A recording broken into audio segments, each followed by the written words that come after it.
नमस्कार, सुप्रभात। मैं सुधा सक्सेना। आज भौतिक आवश्यकताएं हम सब ने इतना ज़्यादा बढ़ा ली हैं कि अनेक वस्तुओं सुख सुविधाओं के होते हुए भी हम संतुष्ट नहीं होते। लेकिन शायद हम भूल रहे हैं कि भौतिकता की खोज में हमने मानसिक प्रगति में बाधा स्वयं ही पैदा कर ली है। आइए आज इसी विषय पर चर्चा करते हैं कि भौतिकता की खोज में मानसिक प्रगति में बाधा पड़ जाती है। साधक भगवान से कहते हैं, हे परम पुरुष, आप परम सत्ता हैं, आप शिव हैं। यहाँ शिव का अर्थ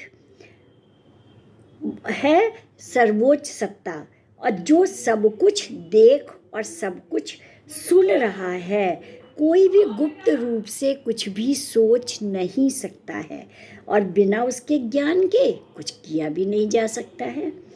यह सर्वोच्च सत्ता जो सभी घटनाओं का मौन साक्षी है, वही शिव है, वही सर्वज्ञ है और वो आपके अंदर है। आप यदि गलत कार्य करते हैं तो एकांत में आपका शिव, आपकी अंतरात्मा आपको बताती अवश्य है कि आज हमसे यह गलती हो गई है।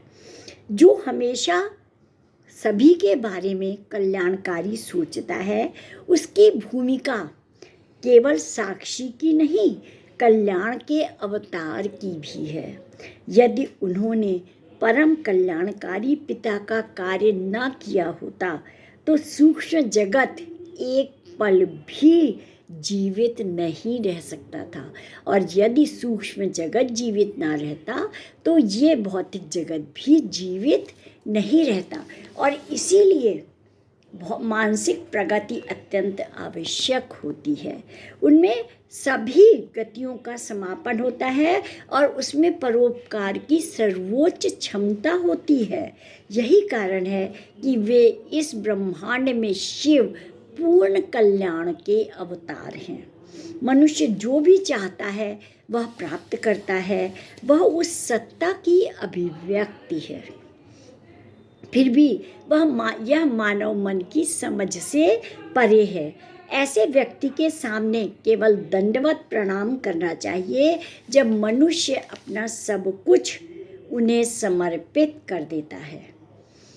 तो यह एक ऐसा गहरा आनंद अनुभव करता है कि उसे शिव की अपनी प्राप्ति हो जाती है, और जिसे सामान्य मानव का मन माप नहीं पाता है।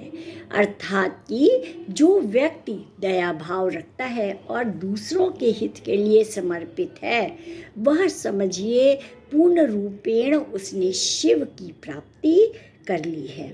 जब तक मनुष्य का मन बाहरी वस्तुओं की ओर आकर्षित होता है और भौतिकता की खोज में रहता है, तब तक उसकी मानसिक प्रगति नहीं हो सकती है।